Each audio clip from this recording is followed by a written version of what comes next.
Bonjour les runners, bonjour les sportifs, bonjour au petit monde de la course à pied, c'est Seb et je suis ravi de vous retrouver aujourd'hui pour le 59e épisode du podcast À côté de mes pompes. Alors dans ce podcast, depuis bientôt 1 an, j'ai reçu des invités, à la fois anonymes mais très célèbres, des spécialistes pour parler de l'alimentation, de tout ce que l'on doit faire de correct lorsque l'on pratique notre sport. Et aujourd'hui, après avoir déjà reçu Denis Troc pour parler un petit peu du mental et de cet aspect un petit peu invisible de notre sport, j'ai reçu aujourd'hui une invitée qui va nous donner des conseils très pratiques pour booster et optimiser son mental. Parce que autant le corps, on arrive à le faire souffrir, on arrive à le pousser dans les moindres retranchements, autant le mental, c'est un petit peu délaissé et c'est quelque chose que je ne connaissais pas forcément, comment optimiser sa préparation mentale. J'ai donc fait appel à Cindy Laplace, mon invitée du jour, pour qu'elle puisse nous donner des conseils très pratiques avant, pendant et après nos entraînements ou courses, et puis au quotidien, comment optimiser cette préparation mentale.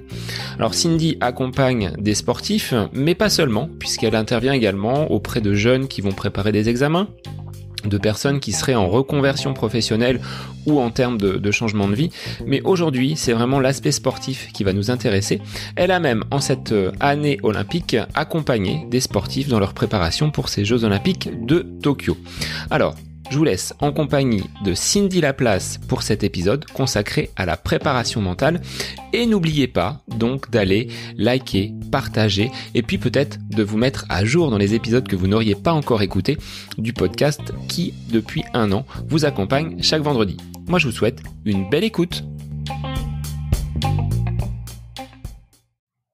Bonjour Cindy, merci d'être l'invitée du podcast aujourd'hui. Alors, j'avais déjà évoqué la préparation mentale dans un précédent épisode avec Denis Troc, mais aujourd'hui, on va voir avec toi comment on peut optimiser notre performance par cette préparation mentale et ce qu'elle englobe.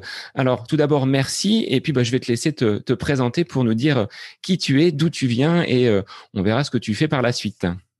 Bonjour Sébastien, merci à toi. C'est un plaisir de pouvoir échanger sur mon métier et la préparation mentale aujourd'hui. Alors, qui je suis? Je m'appelle Cindy Laplace. J'ai eu 30 ans il y a quelques jours et je suis préparatrice mentale installée depuis 7 ans sur Toulouse. Alors, avant d'être préparatrice mentale, quel a été ton parcours? Qui était Cindy quand elle était plus jeune? Est-ce que c'était déjà un métier que tu envisageais? Comment tu as cheminé à la fois scolairement et on va dire sportivement par la suite jusqu'à ce métier que tu exerces aujourd'hui? Alors, c'est très simple. J'étais une boule et je suis encore une boule d'énergie aujourd'hui. Donc, mes parents m'ont mis à la gymnastique artistique très jeune. Donc, j'ai fait beaucoup de gymnastique artistique, comblée de week-ends par du roller, du kayak, de l'escalade, des via ferrata, enfin tout ce qui pouvait bouger, quoi. Finalement, de la danse, de la musique aussi. J'ai fait beaucoup de musique. Et à l'âge de 13 ans, mon club de sport mon club de gym propose une formation d'initiateur fédéral. Bon, et du coup, je suis assez curieuse comme petite fille. Et je me dis, je vais aller me former à comment on entraîne, comment on fait pour entraîner des gymnastes. Donc, je me retrouve à 13 ans avec du recul, c'est assez jeune quand même, à apprendre comment on fait faire la roue, comment on fait faire un flip, comment on encadre une équipe. Et ça me plaît. Donc, sur mon temps qu'il me reste, je m'entraîne, mais aussi je viens entraîner avec les coachs du club. Et ça me plaît tellement que je me retrouve à 15 ans, on me propose le monitorat fédéral. Le monitorat fédéral, normalement, c'était ouvert à partir de plus 16-17, mais c'était la dernière année où ils allaient le proposer avec ce format-là. Donc, entre guillemets, on me surclasse et on me dit, vas-y. Je me retrouve au château de Gerland, perdu. Moi, je suis de la Corrèze initialement, donc au-dessus, région centre, je crois. Enfin, vraiment, il faisait froid, c'était des conditions horribles. On dormait mal, mais on s'éclate. Parce que je découvre un peu de préparation physique, je découvre la pédagogie, je découvre d'autres façons d'entraîner, parce que bien souvent, quand tu as été entraîné par le même entraîneur, tu ne vois qu'une façon de faire. Et en gym, c'est un sport assez dur. On s'entraîne beaucoup d'heures par semaine. Il y a de la douleur, il y a de la peur, on tombe, on se fait mal. Et je me rends compte, j'ai 15 ans, qu'il n'y a rien sur la préparation mentale. Alors, je pense qu'à cet âge-là, je n'ai pas un mot sur préparation mentale, mais je me rends compte qu'il n'y a rien quand la gamine, elle est sur la poutre, qu'elle est tétanisée et qu'elle pleure, mis à part lui dire « descends et calme-toi et remonte quand tu es prête », on n'a rien d'autre. Bon, je t'avoue que ça m'interpelle un peu quand même. Et je me dis « ok, je vais continuer d'entraîner avec ce que j'ai. Je fais un parcours classique, hein, j'ai fait un bac S, hein. Je vais faire mon bac S et je vais partir en STAPS parce que les études pour aller dans le milieu du sport, c'est STAPS. J'avoue avoir hésité entre psycho et STAPS. Bon, clairement, le sport l'a emporté et avec du recul, je suis bien contente d'être partie en STAPS plutôt qu'en psycho parce que c'est un parcours beaucoup plus adapté à mon métier aujourd'hui. Et du coup, je suis donc de Tulle, en Corrèze. Peut-être que par l'histoire, tu connais un peu cette ville. Alors, je connais Tulle parce que j'y ai laissé une cheville sur un trail. Ah oui, c'est vrai. Donc, la Tulle Brive Nature, oui, je vois un petit peu. Donc, l'hôpital de Brive, mais le départ était à Tulle. Donc, effectivement, je vois ce que peut représenter la Corrèze. Alors, on va laisser une autre entente à Tulle. Ça a été la ville la plus sportive de France. Sans dire de bêtises, je me souviens plus en quelle année, mais on avait été élu la ville la plus sportive de France. Et pour l'anecdote, c'est François Hollande qui m'a payé avec sa réserve parlementaire mes formations d'initiateur et de monitrice fédérale parce que ça avait un coût. Et les réserves parlementaires, ça va financer un peu les associations. Donc bon, il aura au moins servi à ça pour mon parcours. Et je me retrouve donc dans cette formation de monitorat que je valide.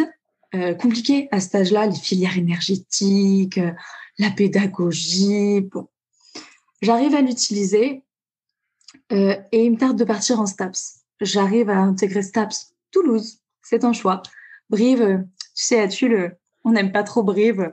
C'est un peu les coujoux, c'est la petite guerre de clochers. Puis même l'envie de voir autre chose, tout simplement, partir dans une grande ville et d'avoir un bassin beaucoup plus sportif. Et là, je passe à 3 ans à Toulouse où je m'éclate. Je fais la filière entraînement sportif. Donc là, tu apprends à être entraîneur. Sur les aspects techniques, physiques, tu abordes un peu la préparation mentale. Et le peu que j'aborde en préparation mentale, qui va être la relaxation et la visualisation, c'est les 2 seuls éléments qu'on nous apporte en licence parce que ça n'a pas vocation à faire de nous des préparateurs mentaux, hein, une licence générale. Je l'utilise en tant qu'entraîneur de l'Union Gymnique de Ramonville, petit club toulousain où c'est mon job étudiant, mais passion aussi. Et tu continuais quand même à pratiquer la gymnastique en parallèle de cette filière STAPS. Est-ce qu'il faut, quand on est étudiant en STAPS, avoir peut-être un certain niveau dans une discipline? Alors, ça a évolué. Moi, à l'époque, quand j'arrive sur Toulouse, fais un choix. J'arrête la gym pour des raisons physiques. Parce qu'en STAPS, on va faire 12-14 heures de sport, mais différents. On va faire de l'athlétisme, on fait du rugby, on fait de la natation, on fait du sport de combat, des disciplines que tu n'as jamais fait. Et du coup, ça demande quand même des ressources différentes. Et je fais un choix de me dire, OK, la gym, de toute façon, c'est un sport à maturité précoce, hein, donc il a vocation à s'arrêter. Tu gardes ton corps prêt et frais pour les études. Et par contre, tu investis l'entraînement. Donc, mon temps libre, il est dédié à ma pratique d'entraîneur. Par contre, aujourd'hui, tu as raison. Dans le STAPS, il faut garder un niveau. Mais j'ai fait un autre choix en STAPS. Tu dois prendre une spécialité. Mais j'ai pas pris la spécialité de gym en STAPS parce qu'elle n'allait rien m'apporter en plus. En étant monitrice fédérale, j'avais tous les éléments, bien plus que certains profs, pour entraîner. Donc, j'ai fait le choix d'aller dans la pratique de la natation pour avoir un diplôme de maître nageur sauveteur. Donc, il me fallait m'entraîner en natation. Donc, je pratiquais, mais pas dans ma discipline de prédilection. Et à l'Union Gymnique de Ramonville, cette salle, elle nous faisait pleurer, quoi. Il y avait impraticable, les plaques s'écartaient, on n'avait qu'un seau, qu'une barre qui tenait à moitié, enfin vraiment dans des conditions très moyennes. Et je me dis, on fait ce qu'on a. J'avais des filles qui venaient de tout milieu. La gym, quand t'as pas commencé à 3 ou 5 ans, c'est compliqué pour des qualités. Et tant pis. On va créer une cohésion d'équipe. on va dialoguer, on va se faire confiance, on va se filmer pour se représenter ce que donne notre passage sur le saut de cheval. On va être malin sur les enchaînements, parce qu'en gym, si tu fais une rondade flip mais qu'elle est toute pourrie, tu seras beaucoup pénalisé. Que si tu te tiens juste à une jolie rondade, tu as un maximum de points. Donc, c'est de la tactique, en fait. Et puis, je m'assure que les filles adhèrent à ça. C'est-à-dire qu'on fait des enchaînements qui sont propres. Donc, on débarque à la première compétition avec les filles. Pour te dire, on nous avait prêté des justes au corps, pour te dire les conditions du club. D'entraînement, oui, qui était compliqué. Ouais, voilà. On nous prête des vieux justes au corps alors que tout le monde a des beaux... Bon, on passe au-dessus de tout ça. Les filles ont le sourire. On est content d'être là. On est heureux. On fait la compétition et franchement, je suis fière des filles. Au-delà de ce qu'elles ont produit, bonne attitude, très peu de stress, du plaisir. Elles sortent de la barre ou de la poutre. Elles sont contentes. On passe une journée magnifique. Et on est obligé d'attendre le soir parce que c'était les régionales. On attend le soir le podium. Les filles sont assises et j'ai les bras croisés et on regarde le podium comme on fait à chaque fois dans le milieu du sport. 5e, 6e, 3e, 2e, l'Union Gymnique de Ramonville. Et là, c'est très drôle, personne ne bouge. Mais personne ne bouge. Parce que personne ne sait qui est l'Union Gymnique de Ramonville. Les gamines ne s'attendent tellement pas à être 2e qu'elles sont spectatrices. Et là, c'est moi qui me lève dans la salle qui dit « Oh, les filles, debout, vous êtes sur le podium !» Donc, c'était génial. Et du coup, je me suis dit « Mais comme quoi, avec des conditions moyennes, parce que je les avais 3 heures par semaine, alors que les autres clubs s'entraînaient 10 heures, 12 heures, avec un volume horaire bas, avec de la passion, de l'échange, du respect et des outils, on arrive à faire quelque chose. » Ça a été un révélateur pour toi de dire finalement, je peux apporter quelque chose à des sportifs qui, à la base, n'ont pas forcément toutes les capacités, toutes les compétences, mais avec la passion, tu l'as dit, le respect et ton regard extérieur, de pouvoir les tirer vers le haut. Oh, je pense que, sans être méchant, personne n'aurait parié sur cette équipe. Enfin, la réalité, elle est là. Il y avait en gym, on te dirait qu'elle n'a pas de tête, qu'elle n'a pas le physique pour. On aurait appelé cette équipe-là, on l'a dit, t'es une équipe de bras cassés. Je dis, ah non, mais d'une tête pleine d'envie, je leur ai répondu. Et révélateur, ça et autre chose. C'est-à-dire que j'étais aussi en stage en STAPS à côté et que j'ai entraîné un autre club avec une entraîneur et qu'elle m'avait laissé, comme elle savait que j'étais monitrice, elle m'avait laissé libre champ d'action. Pareil, imagerie, renforcement de la confiance en soi par du positif, relever ce qu'on fait de bien. Et pareil, les filles, alors cette compétition-là, je suis absente pour des raisons d'études, de mémoire, mais je reçois un texto de l'entraîneur et des parents qui me disent « Mais merci beaucoup, les filles sont fières d'elles, il y a un travail qui a été fait qui est génial. » Et surtout, c'était le travail pour les gymnastes, mais pour les jeunes filles qu'elles sont et qu'elles deviennent aujourd'hui, parce que maintenant, elles ont le permis et elles font des études. Et c'est ça qui du coup, à ce moment-là, est révélateur en disant comme quoi, peu importe d'où tu pars, que ce soit socialement ou en termes de qualité, si tu as des personnes qui ont les compétences et qui ont l'envie, tu peux arriver à te dépasser. Donc oui, je pense en quelque sorte à un révélateur. Alors, une fois que tu as eu terminé tes études en STAPS, est-ce que tu as basculé tout de suite vers cette préparation mentale et quel diplôme tu as dû justement suivre? Parce que de STAPS, on sort peut-être pas avec ce label préparatrice mentale.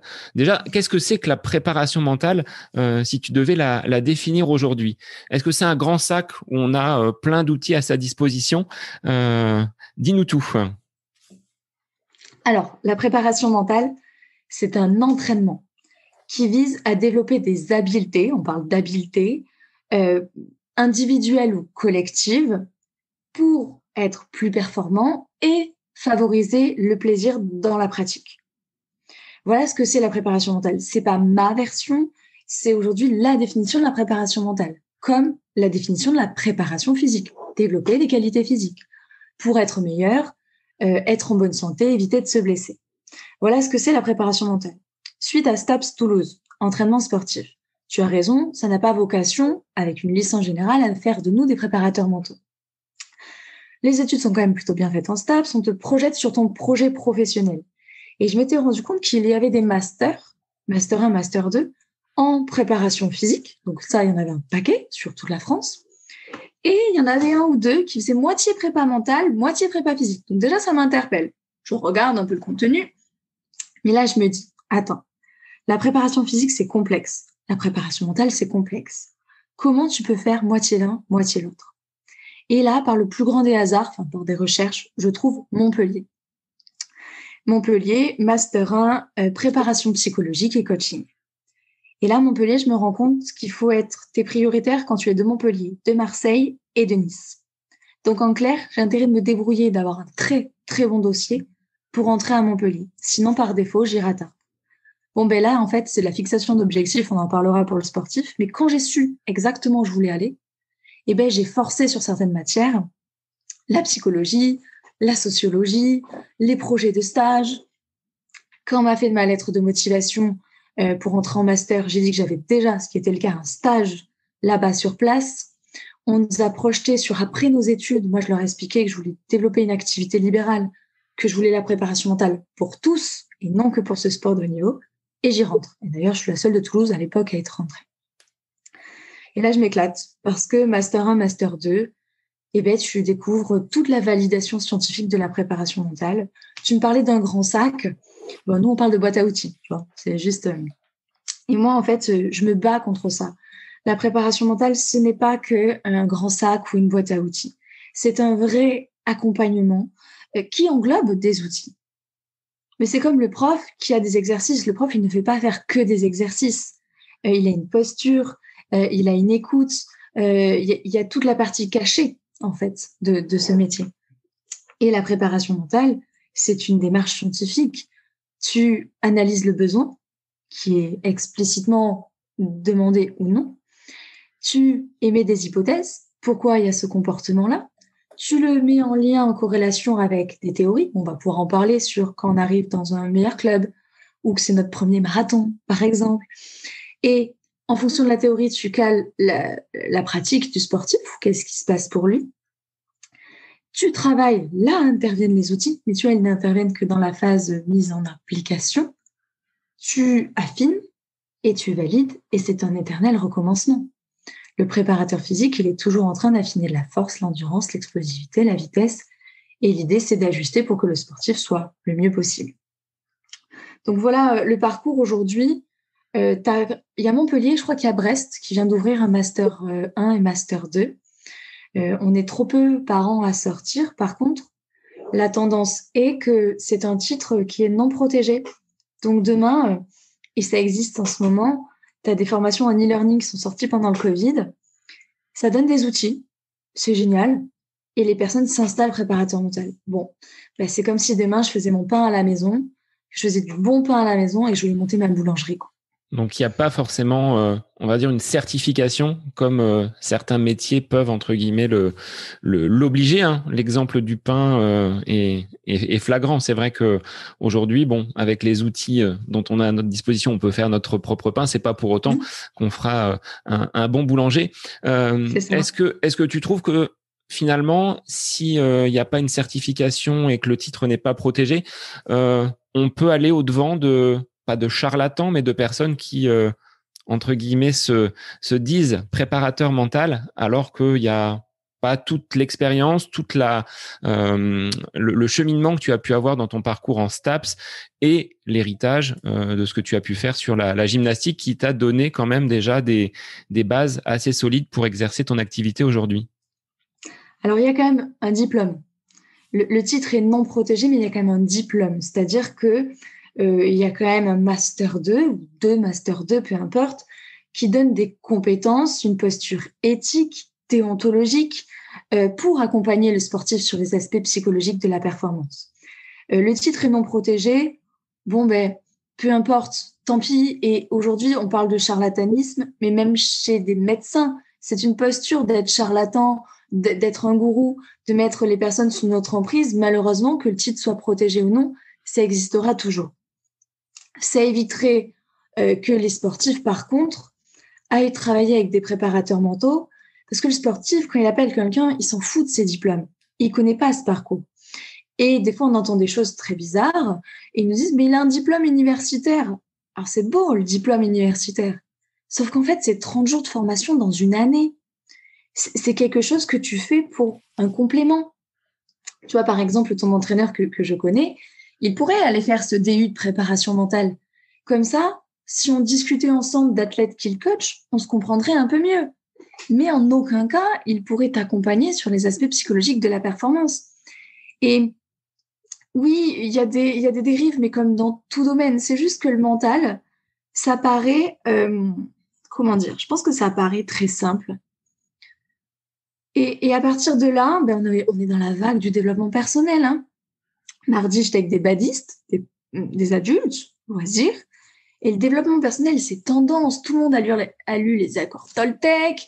Tout le monde regarde des conférences sur comment devenir avoir confiance en soi. Ils sortent des théories. Tu sais même pas d'où elles sortent, ces théories.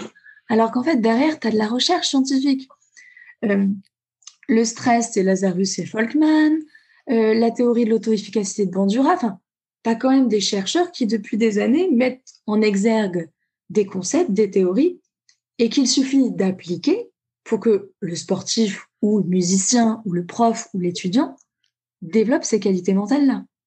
Et alors, une fois que tu as eu donc ton master, ton diplôme, quand on sort avec le titre donc de préparatrice mentale, comment on fait pour trouver son premier client? Parce que tu l'as dit, un sportif, quand il vient te solliciter, ou un musicien, ou un étudiant qui cherche à préparer un concours, comment on peut se démarquer et se détacher du lot? Alors, s'il y a une chose à reprocher dans nos études en France, c'est bien la partie professionnalisation.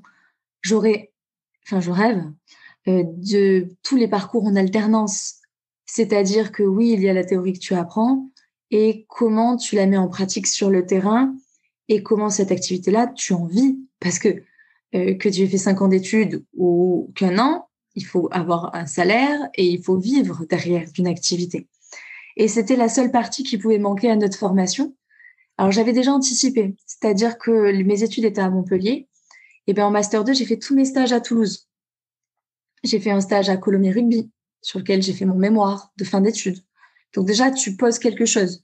Tu poses un mémoire de fin d'études sur l'accumulation de la blessure avec les félicitations du jury à Colomiers. Donc, ça fait un peu de visibilité. J'avais fait mon stage au tennis, j'avais fait mon stage à la gym et j'avais fait mon stage à l'athlétisme. C'est-à-dire qu'au lieu de faire qu'un stage, j'en ai fait 4 à Toulouse. Et en plus de ça, j'arrivais à être maître nageur à côté. Donc, ça fait développer un petit réseau. Et là, c'est un peu le grand bain de l'entrepreneuriat, en fait. Oui, tu es préparateur mental. Oui, tu as appris des choses. Tu peux aider, tu peux accompagner des sportifs, des jeunes. Mais en fait, il faut créer un statut. Il faut que les gens comprennent ce que tu peux leur apporter. Et il faut un lieu pour recevoir. Parce que le préparateur mental, oui, on a déjà fait des entretiens dans des vestiaires, mais il y a plus confortable. Donc, 2014, je suis diplômée du Master 2. Je suis déjà sur Toulouse. Je travaille dans les clubs. Colomiers Rugby me garde. Bon, c'est des petites missions, hein. Mais je suis une équipe de cadets. Goderman à l'époque, donc en 3e. Donc, j'ai le rugby qui me prend beaucoup de temps. J'ai un jeune qui arrive par une amie STAPS qui me dit « Ah, je suis devenue prof. Il y a un jeune, il fait telle discipline à haut niveau. Il est loin. Il n'y a pas de préparateur mental. Est-ce que tu veux travailler à distance ?» Bah oui, allons-y.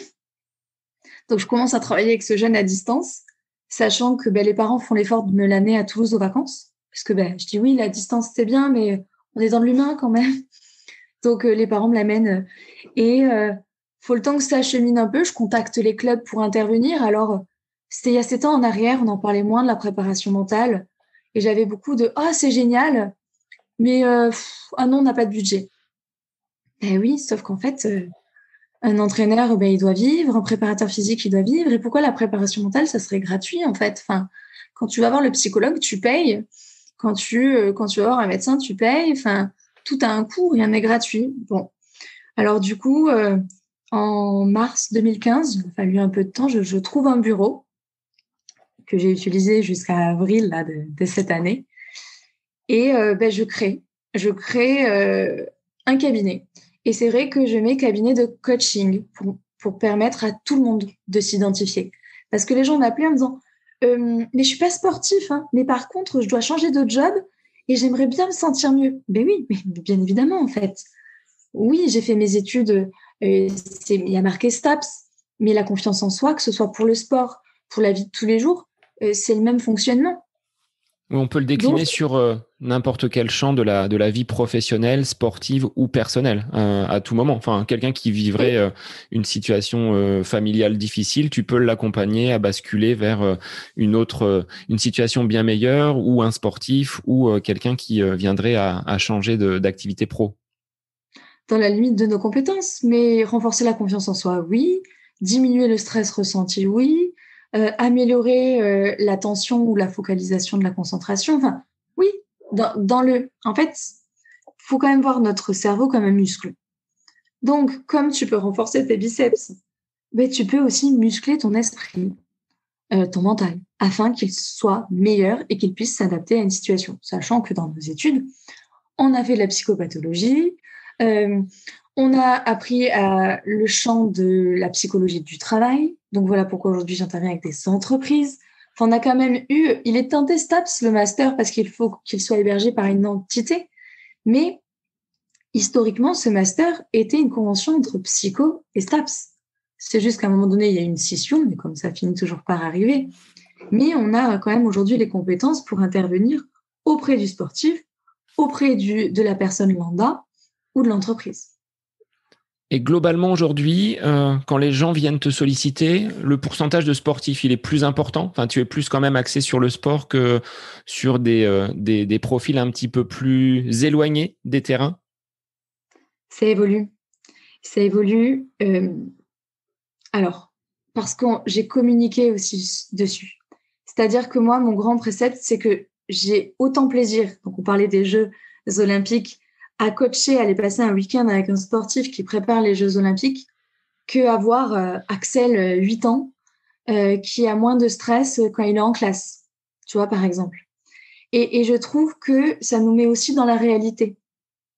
Quand je coach des chefs d'entreprise qui font des millions de chiffres d'affaires, qui ont des investisseurs, où chaque choix est stratégique, important, ben, j'ai autant de plaisir à le faire que d'avoir Julia qui est en train de passer le brevet. Ça fait aussi, je pense, partie de mes valeurs. Pour moi, ça devrait être accessible à tous, la préparation mentale. D'abord à l'école, avec des bonnes bases. Si des gens mettaient des bonnes bases à l'école, ce serait une bonne chose. Et après, on optimise. Alors, il est vrai qu'en tant qu'enseignant, tu vois, c'est pas des choses que l'on va transmettre à nos élèves. On leur apprend pas à avoir confiance en eux. On leur apprend pas à être moins stressé, à appréhender, on va dire, correctement une situation. Pour un élève qui aurait des mauvais résultats, on va surtout pointer ce qu'il ne sait pas bien faire, alors que on peut dire, bah oui, peut-être que tu as pas bien fait cet exercice-là, mais à contrario, tu as des compétences dans d'autres domaines. Est-ce que ça, tu penses que ça pourrait être, alors là, c'est un clin d'œil qu'on envoie à notre ministre Jean-Michel Blanquer, de l'intégrer peut-être un peu plus dans nos parcours éducatifs? Alors moi, j'ai un précepte, c'est agis. Donc, avant que nos politiques décident de réformer notre école, eh ben, j'ai agi. C'est-à-dire que j'interviens dans des lycées, où, alors c'est un peu tard, mais c'est déjà ça, où j'ai et les jeunes et les profs. C'est-à-dire que quand on est venu me chercher pour les jeunes pour dire faut les aider à être plus à l'aise à l'oral, je dis OK, mais je m'occupe des profs. Et je ne viens que si j'ai les profs également. Et là, récemment, au début du mois, avec mon collègue, mon collaborateur, Nino Pelloli, on avait 50 enseignants et enseignantes d'école maternelle face à nous pendant une journée pour aborder la formulation positive comme tu le fais, le fait de faire un bilan objectif à un enfant ou un ado. Et là, je me suis dit, voilà, y a un système, soit on le subit, soit on agit. Et bien, si on peut apporter des bases. Alors, l'école, est-ce qu'elle a vocation à amener tout ça? J'en sais rien. Mais en effet, quand on rend une copie, on pourrait commencer par le positif. Tu as bien fait ça, je suis contente, t'as tenté, t'es resté concentré. Bon, ben ça a l'air d'être plus compliqué. Quel est l'axe d'amélioration et est-ce que tu es content de toi? Et ça prend juste une autre tournure, parce que dans tous les cas, on fait un retour. Mais ça demande de la formation, en fait, à la base pour les enseignants. Et comment finalement tu peux, à travers les différents outils, révéler le meilleur, que ce soit un sportif, que ce soit un jeune que tu accompagnes, quels sont les leviers que tu utilises pour tirer vraiment le meilleur de ces personnes que tu accompagnes? On est vraiment sur de l'accompagnement et tu le disais tout à l'heure, l'humain a quand même une grande part dans ton travail. Alors, en préparation mentale, on distingue deux choses.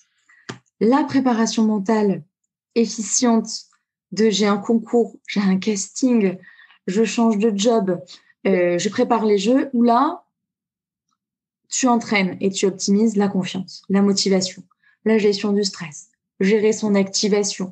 Là, tu es sur restreint. Par contre, on englobe ça dans la préparation psychologique. C'est-à-dire que avant de faire un Tulbrive nature, il y a la préparation de ma routine, d'avoir fixé les bons objectifs. Ça, c'est de la préparation mentale. Mais si cette semaine-là, tu as tout le monde qui a été malade à la maison, si cette semaine-là, il y a eu un décès, si cette semaine-là, il y a eu la signature de la nouvelle maison, il y a ce que nous sommes autour du sportif que nous sommes, de l'étudiant que nous sommes. Donc, on s'assure que le projet ait du sens pour le sportif. C'est pas nous qui allons dire si d'aller au jeu ou d'arrêter sa carrière, ça a du sens. Non, mais par le biais d'entretien, on lui permet d'être bien dans cette posture-là. Et du coup, à partir de là, quand il y a cet accord entre l'entraînement mental, je préfère le mot entraînement, entre l'entraînement mental, genre on muscle le cerveau, et qu'à côté, il sent qu'il est dans une bonne dynamique familiale, scolaire, dans son accomplissement en tant que femme ou en tant qu'homme, et bien là, oui, tu arrives à révéler le meilleur de la personne. C'est ce que j'appelle la charge mentale. Et David, mon coach, on l'utilise également parce que, comme tu le dis, si on analyse très froidement des séances sans tenir compte de tout cet environnement psychologique, on peut passer à côté d'éléments qui sont quand même épuisants, qui peuvent, entre guillemets, pomper vraiment dans les ressources du sportif. Et effectivement, quand tu as une vie professionnelle qui peut offrir des difficultés, la vie de famille qui vient impacter également l'énergie que l'on peut avoir, des enfants qui dorment plus ou moins bien et tout ce qui est lié finalement au côté perso, si on le dissocie complètement de notre activité sportive, on est dans le faux là.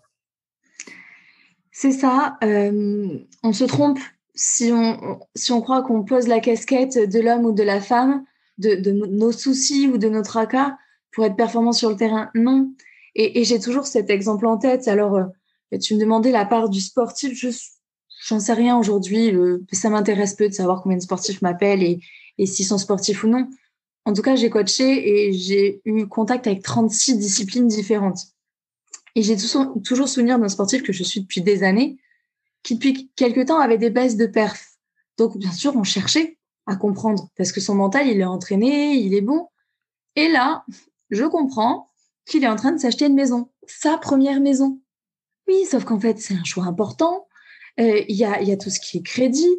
Et en fait, tout simplement, alors, on en a rigolé. J'ai dit, mais à quel moment tu as oublié de me le dire? Parce qu'ils sont pas obligés de tout me dire. Mais finalement, ça avait une conséquence dans sa performance. D'où l'intérêt du préparateur mental d'être assez proche du sportif, du chef d'entreprise ou du jeune qui le coach. Là, récemment, j'ai une jeune qui me dit je suis stressée pour le bac de français. Oui, sauf qu'en fait, le contexte familial est tellement compliqué autour qu'on aura beau mettre en place toutes les techniques que l'on veut pour diminuer son stress. Malheureusement, vu ce qui est en train de se passer dans le contexte familial, elle sera forcément impactée. Donc, il faut l'accepter, le digérer, trouver des stratégies pour se placer au mieux. Et quand tu accompagnes des sportifs, alors tu parles donc toi de ton rôle d'entraîneur au niveau mental. Est-ce que l'entraîneur qui va lui être axé sur la discipline est en lien avec toi? Est-ce que vous échangez ou est-ce que parfois tu peux peut-être arriver à des oppositions entre ce que l'entraîneur va demander et ce que toi tu ressens ou ce que tu veux mettre en place pour optimiser la performance du sportif qui serait venu te chercher pour améliorer ses performances? Alors, pour te répondre à cette question, je t'explique rapidement. Quand un sportif il vient à mon bureau.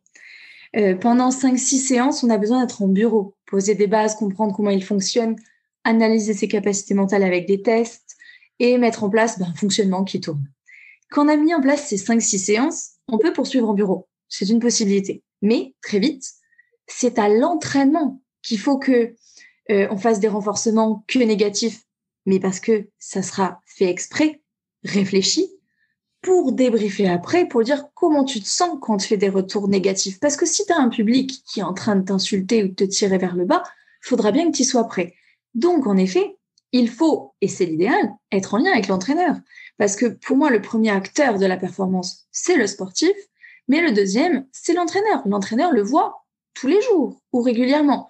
Donc, l'idéal, c'est que le préparateur mental aille sur le terrain, rencontre l'entraîneur et collabore directement avec. Alors, depuis 7 ans, c'est simple. Soit lors de la première rencontre, je vais sur le terrain, je me pose en observatrice, je dis trop peu de choses, j'observe. Je les laisse fonctionner comme ils ont l'habitude de le faire. Et là, très vite, soit ça match avec le coach. Et c'est génial pour le sportif. Parce que du coup, le coach va m'appeler en disant, voilà, dans 3 semaines, il y a ça.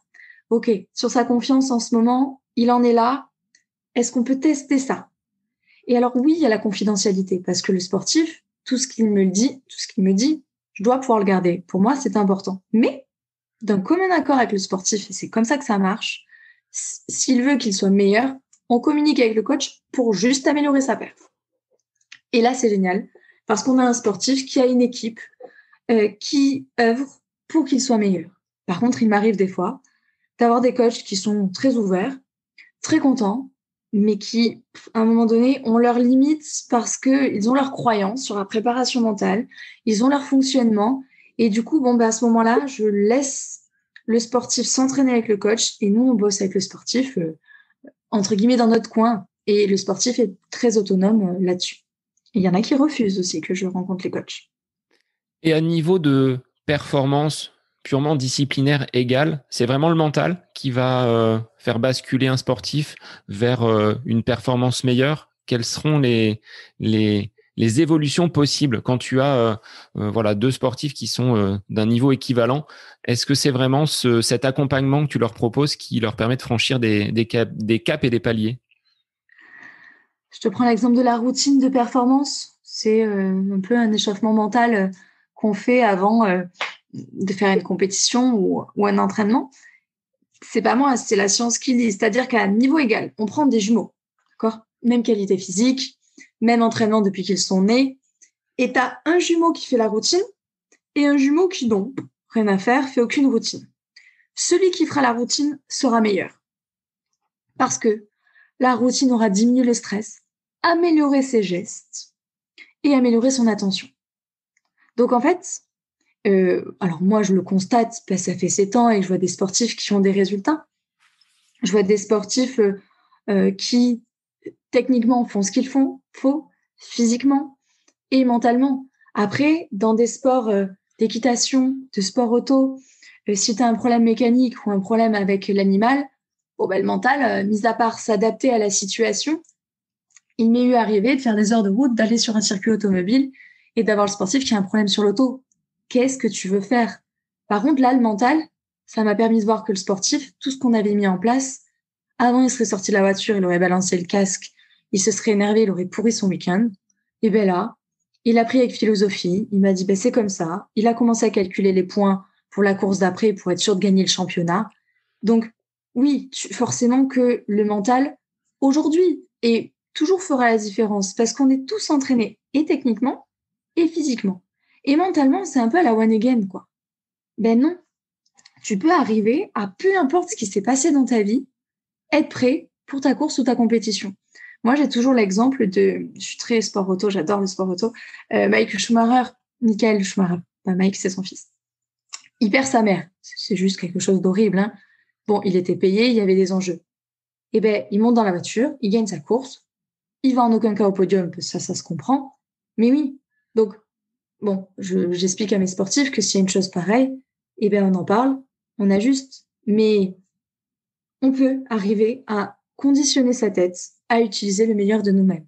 Et c'est ce qu'on appelle, on en a discuté en off la dernière fois, l'état idéal de performance. Et là, oui, quand tu es en état idéal de performance, tu seras physiquement au maximum de tes capacités, de l'utilisation de ses capacités, techniquement et mentalement aussi. Et là, tu as un grand plaisir, tout est automatique et tu profites de cet état. Et là, on peut dire que le sportif, il se révèle au maximum de son potentiel. Alors, en ce qui concerne cette routine dont tu évoquais tout à l'heure, cette routine d'échauffement, Cindy, en quoi elle consiste? Est-ce que tu peux la dévoiler aux auditeurs qui, bon, là on est dans le cadre du running, hein. Qu'est-ce que l'on peut mettre en place pour avant un entraînement, avant une compétition, être dans cette préparation finalement du mental, comme on va faire un échauffement physique pour monter en température. Là, on va petit à petit amener son mental vers la ligne de départ et le début de notre séance. Dans une routine, bien souvent, soit tu sors des études et tu vas à l'entraînement, soit tu sors du boulot, tu vas à l'entraînement, soit c'est ton job de courir, ça arrive aussi, et tu arrives de chez toi et tu vas à l'entraînement. Entraînement ou compète. D'ailleurs, il faut bien entendre, et si vous devrez retenir qu'une chose, c'est que mettez d'abord les choses en place à l'entraînement et après vous les mettez en compète. Une routine, c'est un échauffement mental qui doit exister à l'entraînement et en compète. On peut y mettre de la musique. Alors, on me demande quel style de musique? Non, déjà d'écouter de la musique, si ça nous plaît, peu importe qu'on écoute du Mozart ou qu'on écoute une musique actuelle, on s'en fiche. La musique peut aider. Dans une routine, on peut y mettre des objectifs, c'est-à-dire je débarque à l'entraînement ou à ma compétition. Qu'est-ce que je veux faire? Mes objectifs, alors là, bien sûr, on a des objectifs techniques que le coach gentiment impose. Non, on peut avoir des objectifs psychologiques, prendre plaisir, se dire que des choses positives. On peut avoir aussi des objectifs physiques qui sont de bien gérer son effort pour éviter de rentrer sur les genoux à la maison. Donc, dans une routine, pour les athlètes ou les triathlètes, ça peut être aussi préparer le sac, disposer les affaires, par exemple, s'équiper, c'est une routine. Attention au rituel. Le caleçon porte-bonheur, le bracelet porte-bonheur ou la médaille porte-bonheur. Ça, c'est un rituel. Et d'ailleurs, on en avait discuté en off. Les gens se trompent, ils disent « Ah, j'ai mis en place mes rituels ». Non, non, ma routine. La routine, c'est-à-dire que peu importe que tu écoutes de la musique, tu peux la chanter dans ta tête, personne viendra avoir d'incidence là-dessus. Et tu peux écouter 1 minute de la musique ou tu peux écouter 20 minutes de musique. Ça, c'est à toi de le décider. Donc, musique, se fixer des objectifs, là aussi, c'est une technique, mais déjà, d'avoir l'intention de se fixer des objectifs, c'est une bonne chose. Et tu peux mettre dans une routine, y mettre soit de l'activation, soit de la relaxation. C'est-à-dire, si tu as fait ta journée de boulot ou comme toi, là, quand tu te levais tôt pour aller t'entraîner avant que tout le monde se lève, ben, des fois, physiquement, on a du mal à s'y mettre. Ben, comment avec mon mental, avec des projections, avec des objectifs, avec de la persuasion verbale de « Ok, je vais courir tant qu'il fait frais, je veux prendre plaisir là-dessus, je vais me challenger, c'est pour obtenir tel chrono. » Et tu es déjà dans une routine d'activation pour que quand tu démarres ta séance, tu sois dans les bonnes conditions. Donc ça, c'est vraiment en amont de la séance. Et comme tu l'as dit, après, une fois que cette routine est mise en place, on peut peut-être la mettre en place sur une compétition. Donc avec un petit entraînement qui va durer quand même quelques séances. En course, quand on se retrouve à être un petit peu dans le dur, comment on peut justement là activer le mental pour peut-être pas retrouver les jambes des premiers kilomètres et des premiers mètres, mais pour aller finalement vers quelque chose de bien plus positif, parce qu'on dit bien souvent que c'est le mental qui lâche avant que les jambes ne flanchent. Quand ça commence à piquer, clairement, si tu focalises sur tes jambes, tes quadris sont en train d'être congestionnés, tu dis putain, c'est dur, je vais avoir du mal. Ben là, tu t'enlises tout seul vers le bas. Et c'est là, à ce moment-là, je donne que cet exemple-là, parce que après, il y a plein de travail, mais c'est à ce moment-là que si tu as jamais entraîné ta tête à l'entraînement, à être dans le dur et à dire, OK, la prochaine fois que je sens que mes quadris piquent, je vais me dire, OK, c'est bon, ça veut dire que je peux encore avancer. Ou, il reste que tant de kilomètres. Tu es là pour aller jusqu'au bout. Et tu vas prendre un dialogue interne qui sera plus positif que le négatif. Mais ça, c'est possible parce que à l'entraînement, tu auras entraîné ce discours interne. Il est hyper facile quand il fait beau, bonne température, que tu as tous les voyants en vert, d'avoir un discours positif. Par contre, quand tu es en compète, que tu es dans le dur, le discours positif, il se barre. Et si tu l'as jamais travaillé, il sera compliqué à revenir. Donc, je pense que pour tes auditeurs, c'est attention aux entraînements. Quand ça commence à piquer aux entraînements, trouvez-vous des phrases, des mots repères. Trouvez-vous peut-être des images. Alors ça, c'est encore un peu plus complexe ou technique pour certaines personnes. J'ai des coureurs, ils détestent le vent. Bon, c'est comme ça. Sauf que le vent, avec je lui dis, mais quelle sensation ça te fait, le vent? Il me dit, mais j'ai l'impression d'être tout seul dans un tunnel. Ok, bien souvent, quand tu es dans un tunnel, tu as l'impression d'avoir une aspiration. Et donc, du coup, le vent qu'il subissait, parce que c'était compliqué pour lui d'avancer, eh ben, on l'a pris comme si c'était une aspiration. Et du coup, maintenant, au-delà de dire qu'il adore le vent, hein, mais il a plus l'impression de subir le vent et il voit vraiment cette aspiration en disant, ben voilà, allez, je prends l'aspiration et j'avance. Donc, il y a plein de solutions. Oui, la tête prend le relais. Tu peux aller sur tout simplement, il me reste tant de mètres, tant de kilomètres. Et retrouver un peu aussi pourquoi tu es là, le plaisir. Mais il est vrai que toi, sur des séances de piste qui parfois sont un petit peu monotones, hein, des gens me disent, mais comment tu fais pour tourner sur une piste? J'ai l'impression quand même d'entraîner un petit peu mon mental. Tu me diras ce que tu en penses. Mais quand tu as 8, 10, 12 fractions à faire, je pars plus du principe, tu en as déjà fait 6, 7 ou 8, plutôt que de me dire, il en reste encore 5, 6, où là, on n'est pas finalement dans c'est exactement le même comptage, mais dans un discours qui est totalement autre. Et l'un est plus positif. Quand je me dis j'en ai déjà fait, ça me pousse à aller un peu plus de l'avant que il m'en reste encore un certain nombre à réaliser. Alors, je te rejoins, mais c'est ta perception. J'ai des sportifs, par exemple, tu vois, sur des préparations militaires ou pour les forces spéciales.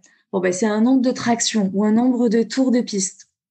Ça peut leur paraître positif, plus que 5. Ça peut être positif dans le sens, j'ai déjà fait les efforts et notre cerveau, si on lui dit plus que 5, il va encore aller faire l'effort de faire 5 tours ou 5 tractions.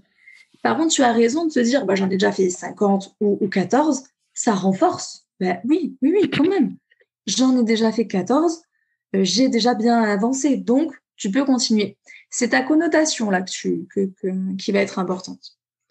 Et en termes de ressenti, par exemple, après une séance ou après une course, est-ce que on peut tirer des bénéfices, je sais pas moi, d'une performance ou d'une contre-performance seulement si elle est mauvaise, ou est-ce que dans le positif, il faut quand même aller chercher parfois des petites choses qui n'ont pas bien fonctionné pour encore plus aller optimiser ses prochains entraînements, ses prochaines compétitions? Alors, il y a quand même un grand précepte. Il y a plusieurs étapes de l'analyse de ton succès ou ton échec. Voilà, dans la formulation en préparation mentale, en psychologie du sport, on parle de succès ou d'échec. Bon, je trouve ça un peu violent le mot échec, mais voilà. En fait, tu peux analyser positivement ou négativement le succès et l'échec. Nous, on est là pour que l'analyse du sportif lui serve pour après. Si je la fais plus simple je viens de terminer ma première course de ma vie ou telle qualification, tu sors de ta course, il faut, et c'est nécessaire, de commencer par le positif. Comme quand tu rendras la prochaine copie à tes élèves, qu'est-ce que j'ai fait de bien? Je me suis bien préparée, j'ai fait ma routine, je me suis parlé positivement, je me suis accrochée, j'ai tenu tel watt, si on est dans le vélo, ou telle vitesse. Il y a toujours des choses qu'on a fait de bien. Donc, forcez-vous, s'il vous plaît, à commencer par le positif. Tu as raison. Dans un second temps, bien souvent, on n'est jamais satisfait et on peut toujours progresser. Donc, et puis j'ai tendance à dire qu'on n'est en aucun cas dans le monde des bisounours. Donc oui, là, dans un second temps, on relève ce qu'il y a eu de moins bien. Putain, tu t'es dit lâche pas, t'as lâché, tu t'es entraîné tout seul, tu t'es mis tout seul dans une formulation négative. Bon, la prochaine fois, je me gueulerai stop dans ma tête et on verra ce que ça donne. Donc oui, tu relèves le négatif, mais tu essayes de trouver des pistes d'amélioration. C'est bien beau de dire à l'élève, là, t'as rien compris, ce qu'on disait tout à l'heure, mais comment il peut faire pour mieux comprendre? Eh bien, le sportif, ou celui qui va sortir d'un grand oral pour l'école des mines, par exemple, dire, OK, j'ai parlé trop vite. Très bien. comment je peux faire la prochaine fois pour parler moins vite. Et en France, on a tendance à faire l'inverse. D'abord dire le négatif et peut-être parfois dire le positif. Et en fait, on se plante tous. Il y a 3 étapes dans un bilan. Donc ça s'appelle le bilan ou le feedback. Je sors de ma compétition, de mon échéance, que je l'ai réussi ou non. Je dis du positif, assez important, du négatif avec les axes d'amélioration et je reviens sur du positif, global. Peut-être que ça va parler à nos plus jeunes auditeurs. Ça s'appelle un hamburger. La technique du hamburger. Positif, négatif, positif. Et on imagine, on visualise un hamburger. Et on commence par ça. Enfin, quand on termine, on doit toujours débriefer là-dessus. On s'est rendu compte que si on avait ce type de bilan-là, la personne avait plus confiance en elle. Donc voilà quand même un moyen d'entretenir ou de développer votre confiance, mais aussi la motivation. Après, il y a d'autres étapes plus importantes, c'est-à-dire que quand c'est la première fois que tu fais un mauvais choix stratégique sur une course, t'essayes de savoir si ça arrive souvent ou pas souvent, si c'était ta faute ou si c'était la faute d'un élément extérieur, si c'était quelque chose sur lequel tu avais le contrôle ou pas le contrôle. Là, on passe encore un cap et tout seul, ça sera compliqué, d'où l'intérêt d'avoir un professionnel qui t'accompagne. Mais tout seul, je pense que vous pouvez de vous-même vous forcer à faire un bilan. Et ce bilan, faites-le à l'entraînement. Faites-le soir quand vous rentrez à la maison.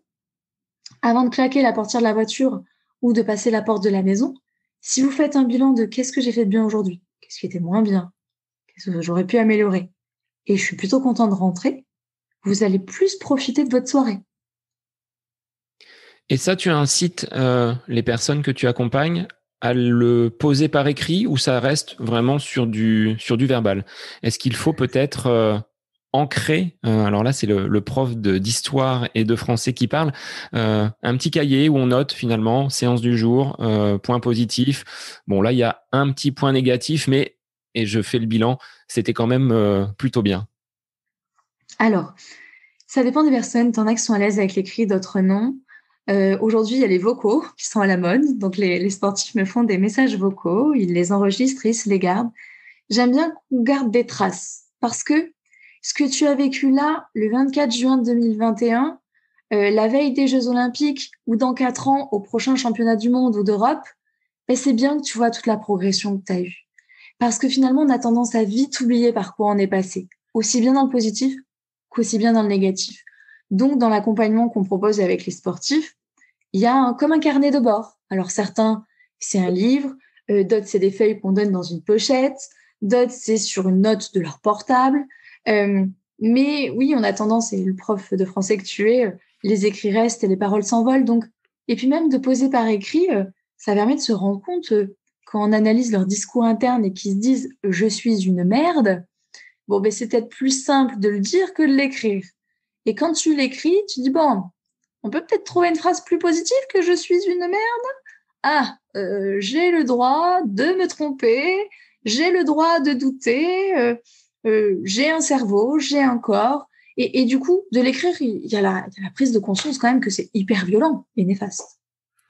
Et effectivement, je pense que il faut quand même regarder le chemin parcouru, d'où cette consigne des séances qui ont été réalisées, des différents échecs que l'on a pu rencontrer. Hein. C'est pas un chemin linéaire rempli de succès. On n'est pas dans une méthode Coué où tout est positif, tout est beau. Tu le disais tout à l'heure, on n'est pas dans le monde des bisounours. C'est ça, cette méthode alors, et on me le dit, quand on travaille le discours interne, les sportifs ou les non-sportifs me disent, mais non, mais moi, je ne veux pas me dire que je suis le plus beau et le meilleur et le plus fort. Je dis, mais à quel moment c'est écrit sur la feuille? Regarde bien.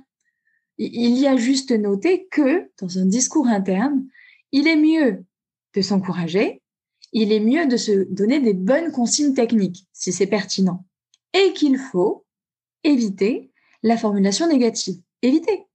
On a le droit de se dire, c'est mauvais ce que je fais. On a le droit de se le dire. Mais, ok, quand tu as constaté que c'était mauvais, ta stratégie, comment techniquement je mets en place des choses et comment je m'encourage pour me booster. Donc, je suis le plus beau, le meilleur et le plus fort, pour l'instant, ça n'a jamais fonctionné. Je pense que quand on fait ça, on booste un peu l'ego des personnes, juste 5 minutes ou 10 minutes, et ça redescend comme un soufflet quelques temps après. Et dans l'accompagnement que tu mènes au quotidien, donc tu dis c'est vraiment cette relation, tu vas sur les terrains, sur les salles où les sportifs donc pratiquent leur activité. Là, pour des sportifs que tu vas accompagner pour les JO de Tokyo, comment tu vas faire? Parce que là, à moins d'être sur place à Tokyo, c'est peut-être un peu plus handicapant de ne pas être au contact de tes sportifs.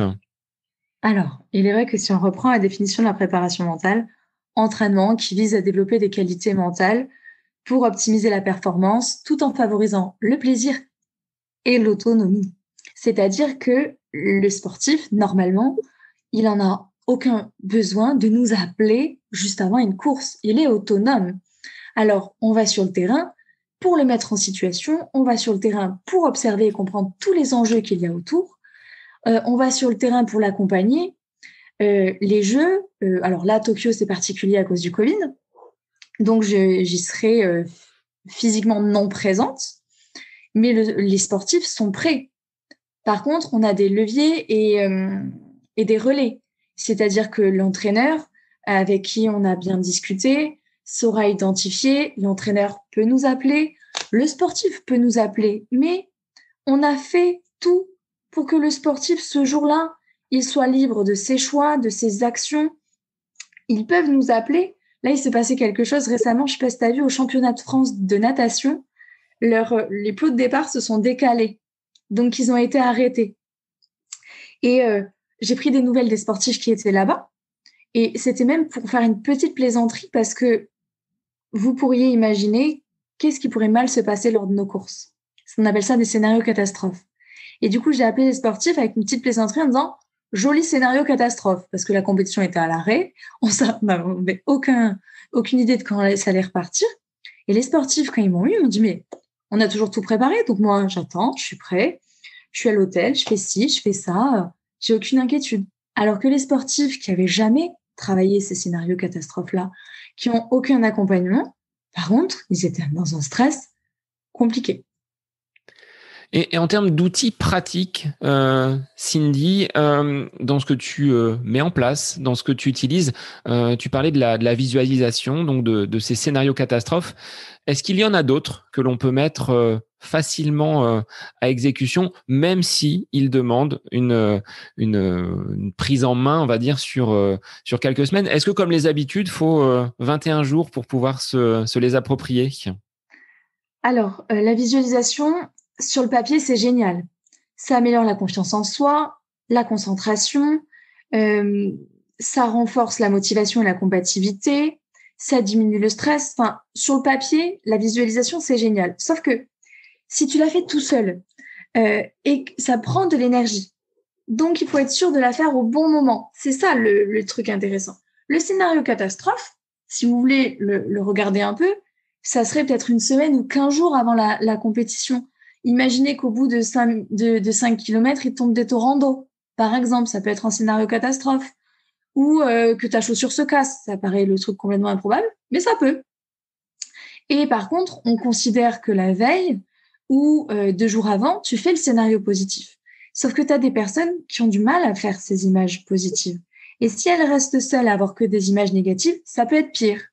Donc, c'est ça qu'il faut faire attention. Moi, je conseillerais plus, avant une course, d'aller regarder le lieu où vous allez dormir si vous y allez la veille, d'aller regarder le parcours, d'aller regarder la météo. Je vous conseillerais plus d'aller sur l'organisationnel. Déjà, ça diminuerait beaucoup le stress. Tout bête. Savoir si y a monsieur ou madame qui vient, les enfants. Parce que tout ça, c'est à gérer autour de nos performances. Je préférais que vous alliez sur l'organisationnel. L'imagerie, c'est un peu border si c'est fait tout seul. C'est d'une bonne intention, mais ça peut être pire, en fait. Et quelques secondes avant le départ, tu vois, quand on a cette petite boule, on se dit, ouais, finalement, j'ai fait ma préparation, je sais que j'ai bien bossé, mais je vais pas y arriver. Je suis pas sûr d'atteindre le kilométrage que je me suis fixé ou le chrono. Je vais pas être en mesure finalement d'aller jusqu'au bout. Qu'est-ce qu'on peut faire pour contrebalancer un petit peu cet état, on va dire négatif et de peur peut-être? Alors normalement, si tu as fait ta routine, cette boule au ventre et ce discours-là négatif, il est aux oubliettes. Hein. Donc déjà, vraiment, hein, mets en place une routine et tu auras moins cette perception-là. Admettons, tu as encore la boule au ventre sur la ligne de départ. Admettons, on aura travaillé une technique de relax. Tu contractes tout, tu relâches tout, ou tu te projettes dans le canapé ou sur une piste de ski. On fait de la visualisation, on l'aura travaillé et tu redescends. Ou alors, tu as ta phrase qui te permet de dire « Hey, c'est que du sport. Je vais faire ce que je peux ou je vais tout donner et je suis là pour passer un bon moment. » Tu peux aussi, tu as le droit d'avoir la boule au ventre. Tu as le droit d'avoir ton cerveau qui te dit « Non, mais tu vas faire n'importe quoi, ça va être compliqué. » Tu as le droit, tu acceptes, mais tu trouves un levier, qu'il soit persuasion verbale, qu'il soit t'ancrer, quoi, faire un petit bond sur place, par exemple, regarder autour. Voilà, c'est de la comparaison aux autres, mais regarder autour en disant « Hey, il y a que des hommes ou il y a que des femmes, quoi. » Deux jambes, deux bras, une tête. Hey, je l'ai choisi d'être là. Parce que bon, le sport, on le choisit d'être là. Donc finalement, tu as plusieurs cordes, que ce soit un petit peu l'hypnose, la visualisation, la sophrologie, la psychologie. Tu parlais tout à l'heure de boîte à outils. Je dirais qu'il y a même plusieurs cases dans cette boîte avec des leviers que tu vas utiliser en fonction des sportifs. Ça ne va peut-être pas marcher. Enfin, tu as peut-être pas une méthode qui est dictée pour n'importe quel sportif. Tu t'adaptes en fonction des différents profils. Si tu veux, plus concrètement, notre métier, c'est des entretiens. C'est l'échange, alors non de la discussion, hein, de l'échange, de l'entretien, qui va permettre d'identifier le besoin, de proposer l'outil, mais la situation. Sur la comparaison aux autres, quand tu as des sportifs qui me disent « Oui, mais quand j'ai tel dossard qui me double, je suis au fond du seau parce que je sais que c'est le meilleur français ou le meilleur international », t'as pas d'outils. Il n'y a pas tout le temps que des outils. Par contre, tu as un vrai travail sur, OK, cette personne-là, peut-être qu'elle s'entraîne plus que toi, peut-être qu'elle a plus de pression que toi parce qu'elle est favori. Enfin, il y a quand même un travail d'analyse, de restructuration dans ton esprit de la situation. Et en effet, hypnose, visualisation, fixation d'objectifs, c'est la partie simple à expliquer quand on en parle, là, comme on est en train de le faire. Mais le préparateur physique, il va faire des squats, mais pas que, en fait. Et donc, aujourd'hui, la préparation mentale, c'est un accompagnement où on s'assure que tout est articulé pour que la personne soit dans les conditions optimales de performance. Est-ce que tu as un exemple, on va dire un peu cash, d'un sportif que tu aurais vraiment renvoyé dans ses cordes pour le piquer, pour peut-être le faire réagir? Quelque chose qui est vraiment significatif, un sportif qui dit non mais je vais jamais y arriver, et là tu enfonces le clou, mais dans l'optique de le faire réagir à l'inverse et de faire ressortir du positif. On appelle ça la confrontation, le confronter à son manque de cohérence. Et à vrai dire, je le fais. Alors, il faut savoir quand tu le fais. Si tu le fais juste avant la course de l'année, les championnats de France, d'Europe ou autre, c'est risqué, c'est border. D'où l'intérêt de bien connaître ton sportif. Oui, je le fais. Si par exemple, il m'envoie des textos ou il m'appelle et que je vois de la formulation négative toutes les 3 secondes, bon, mais je vais l'appeler, je dirais très bien, continue. C'est génial. Tu es sûr que sur la ligne de départ, tu as du stress et qu'avant la fin, tu abandonnes. Et là, il me dit « Ah oui, merde. Ben ouais, sans déconner, on a vu quoi là récemment? Formulation positive. Comment tu peux reformuler? » Oui, on confronte. Parce que on le confronte quand c'est possible. Quand on sent que c'est possible. Oui, ça m'aide. Et puis, tu as des entraîneurs. Aussi, à un moment donné, si tu râles et que tu n'as plus les capacités de trouver une seule solution, on peut essayer de lui ouvrir pour qu'il voit les solutions. Puis, il y a des fois, ça sera non. Bon, ben, on met un stop, point. Mais oui, les sportifs, gentiment, on les secoue un peu. Récemment, un sportif de niveau international m'explique qu'il a du mal à dormir depuis plusieurs temps et qu'il mange un peu quand il y pense. Je le regarde, alors très sérieusement, hein. Je dis, ben super, t'es prêt pour la prochaine compète. Je dis, c'est dans tant de semaines, c'est parfait. Je dis, on se reprend pas rendez-vous, ça sert à rien. Du coup, il comprend, hein, il me dit, mais attends. Je dis, mais sans rire. Je dis, tu manges n'importe quoi et tu dors plus. Je dis, mais où est la base? Je dis, parce que moi, on aura beau faire tout ce que tu veux en préparation mentale. Si tu es fatigué et si tu es sous-nutri, on pourra rien faire. Bon, et là, du coup, il dit, ah oui, merde. Bon, oui, merde. OK. Après, il y a peut-être des explications aussi pourquoi le sommeil est compliqué. Donc, ça questionne aussi les motivations. Est-ce qu'il a toujours envie? On sort du Covid, enfin, on n'est pas encore sorti de ce Covid, mais on sort d'une année compliquée, compète, pas compète. Les motivations ont complètement bougé. Donc, on les confronte, mais gentiment, c'est aussi pour aller s'assurer qu'ils sont en accord avec eux-mêmes. C'est ça qui m'importe. J'ai des sportifs, des fois, ils m'ont dit, là, j'arrête la course. Ouais, OK. Projette sur dans 2 mois ou dans 5 ans. Est-ce que d'arrêter là, ça te va? Oui. Non. Moi, je te laisse choisir. Je veux juste que tu aies aucun regret et que ça te serve dans ta carrière. Et nous, on est là pour ça. Et justement, cette période Covid, quand les objectifs ne sont pas présents, pour avoir interviewé donc quelques sportifs de très très haut niveau, certains m'ont dit sans objectif, Sébastien, moi je suis bon à rien. Comment toi tu peux les accompagner pour peut-être se fixer des objectifs qui soient là peut-être au-delà du simple résultat et du simple chrono? Alors, justement, beaucoup de sportifs ont aucune connaissance de la fixation d'objectifs et de ses effets. Les sportifs, et ils ont droit, hein, qui étaient focalisés que sur le résultat. Le résultat, soyons clairs, c'est être premier mondial, deuxième, troisième, quatrième, c'est d'être sur un podium. Voilà le résultat. Le chrono, c'est une performance qui sera individuelle.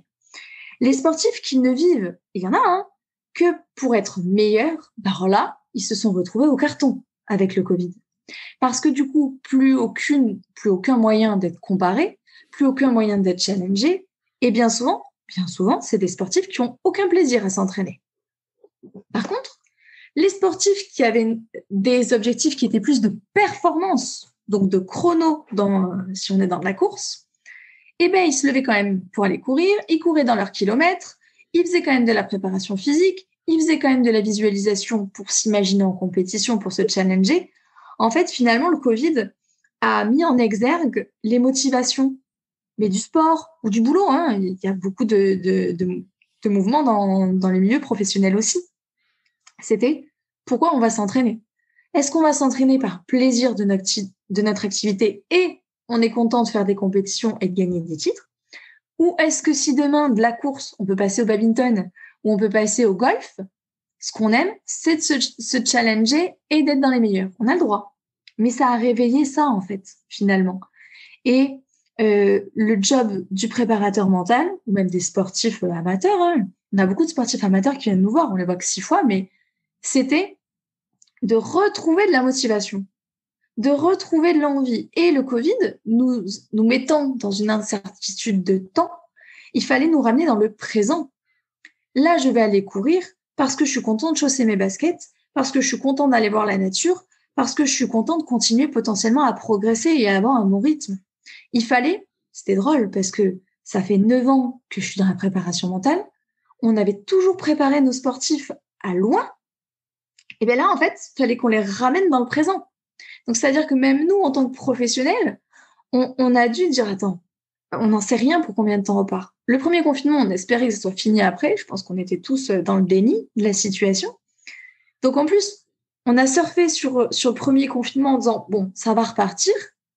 Et quand c'est pas reparti, quand ils ont annulé les Jeux Olympiques, par exemple, on s'est dit, oula, et rien n'est... En fait, tout ce qu'on avait projeté bouge. Donc, qu'est-ce qu'on va faire? On va nous ramener dans nos valeurs, dans la valeur du sport, dans l'envie du dépassement de soi, de peut-être retrouver les autres à distance en se protégeant. Mes cyclistes, ils sont allés rouler tout seuls. Les rugbymen, ils sont allés s'entraîner tout seuls avec un ballon face à un poteau. Enfin, ça a changé complètement notre spectre, en fait. Mais ça a bousculé pas que les sportifs, hein, tout le monde. Et en 9 ans de pratique, comment tu regarde le parcours que tu as mené depuis cette sortie de la fac de STAPS, est-ce que tu es satisfaite? Est-ce que tu envisages encore d'autres évolutions?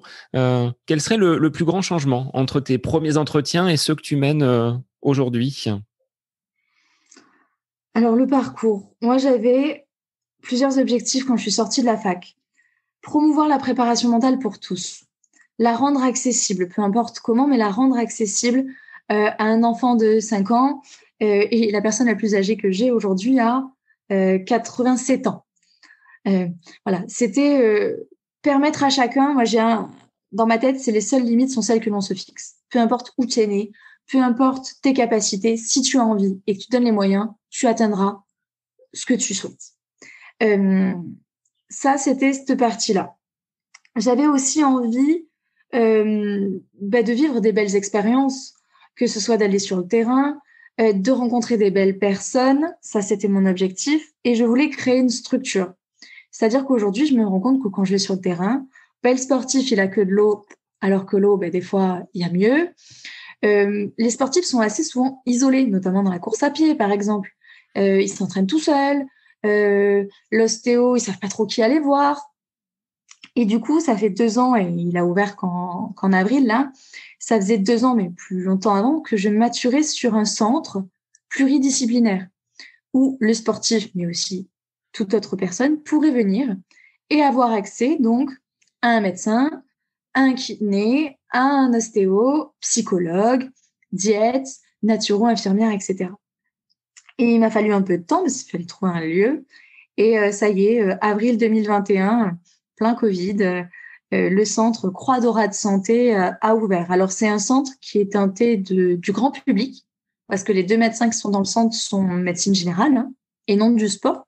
Donc, j'ai quand même mes contacts dans la médecine du sport. Mais au moins, on travaille en pluridisciplinaire parce que c'est pareil, moi, je pense que personne n'est indispensable et que la performance, notamment la santé, c'est un tout. Donc, d'avoir des équipes et des personnes qui collaborent entre elles. Et l'objectif que j'avais aussi, c'était de transmettre. Donc, j'enseigne un peu à la fac, notamment les aspects psychologiques de la perf, la prévention du burn-out. Et je me place non en tant que prof, je me place juste en tant qu'ancienne étudiante qui leur donne des conseils qui peuvent et qui pourront les aider aujourd'hui en tant qu'étudiants, mais dans leur projet professionnel. Et comme j'avais fait mon mémoire, un de mes mémoires sur la blessure, je voulais vraiment accompagner le sportif dans la blessure. Donc, je suis dans une structure qui s'appelle l'ITEPS, à Muret, où sportif et toute personne blessée peut venir faire de la rééducation, mais aussi de la préparation physique et de la préparation mentale.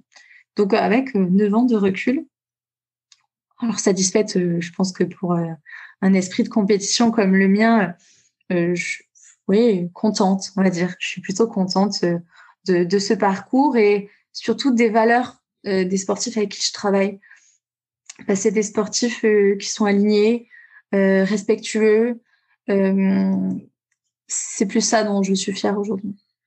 Alors pour des sportifs qui vont se challenger sur les prochains championnats de France, championnats d'Europe, championnats du monde et très prochainement Jeux Olympiques, il y aura peut-être une petite part de ton travail dans leurs résultats. Donc ça doit faire plaisir quand même quand les sportifs reviennent avec des résultats et tu te dis j'ai pu quand même apporter ma pierre à l'édifice en marge de ce que l'entraîneur a pu faire et de ce que le sportif a pu réaliser sur les terrains. En fait, je le réfléchis vraiment, mais ce qui me rend fière, c'est de les voir en tant qu'hommes et femmes, parce qu'il y en avait, ils sont toujours jeunes, mais il y en avait, ils avaient 10 ans. Donc maintenant, ils en ont 19 ou 17. Donc ce qui me rend vraiment fière, c'est de les voir évoluer en tant que personnes. Et finalement, quand ils ont des titres, oui, ils m'écrivent, mais ça me fait plus plaisir de voir qu'ils sont contents d'eux-mêmes, de voir qu'ils se sont battus pour arriver là, parce qu'il y en a qui sont passés par des choses très compliquées. Il y en a, je suis allée les voir après leur 2e ou 3e opération.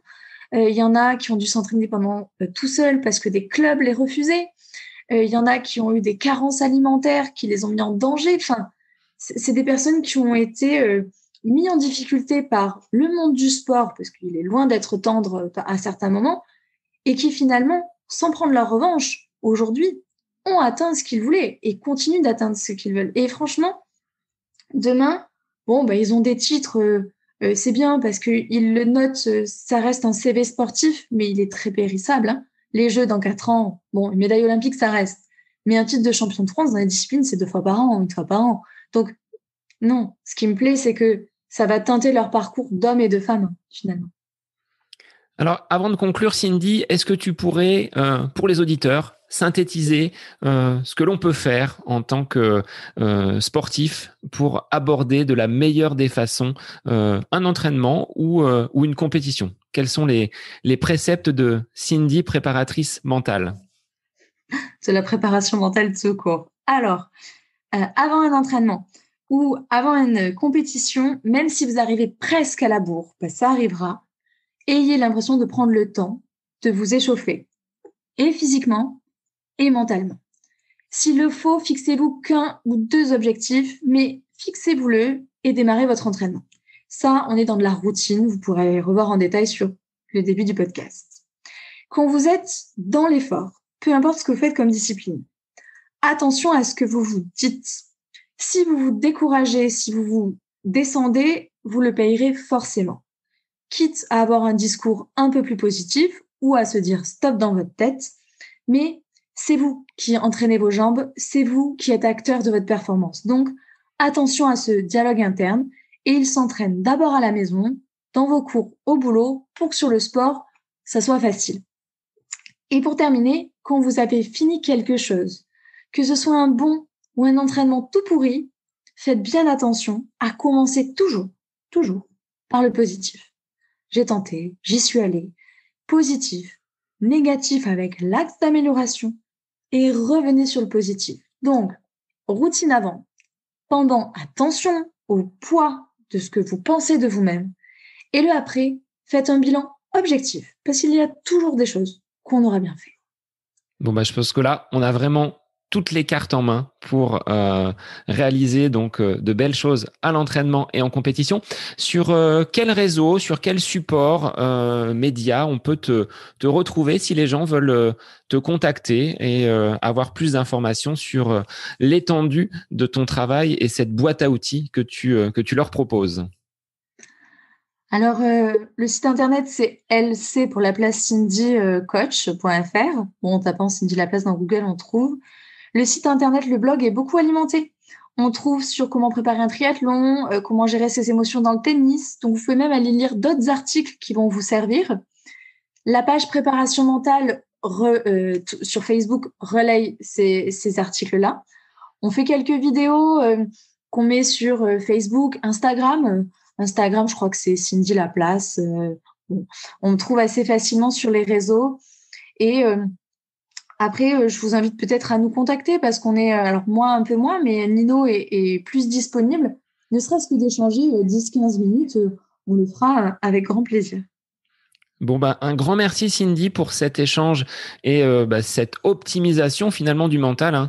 Il faut, comme l'entraînement physique, entraîner son mental pour atteindre à chacun ses objectifs, mais être performant à son niveau. Donc, un grand merci d'avoir pris du temps en cette période de pré-olympique pour échanger sur le podcast. Merci à toi. Écoute, on a trouvé, on a passé un moment sympathique et j'ai hâte de voir le résultat. Bien. Pour moi, ça a été un bon moment. Donc, je vais tenir compte de cette routine avant entraînement et ce débrief que je fais déjà sur le plan physique, mais que je pourrais faire sur le plan mental. Donc, j'ai encore appris beaucoup aujourd'hui. Un grand merci. Et pour les auditeurs, je vous dis à la semaine prochaine pour un nouvel épisode du podcast À côté de mes pompes.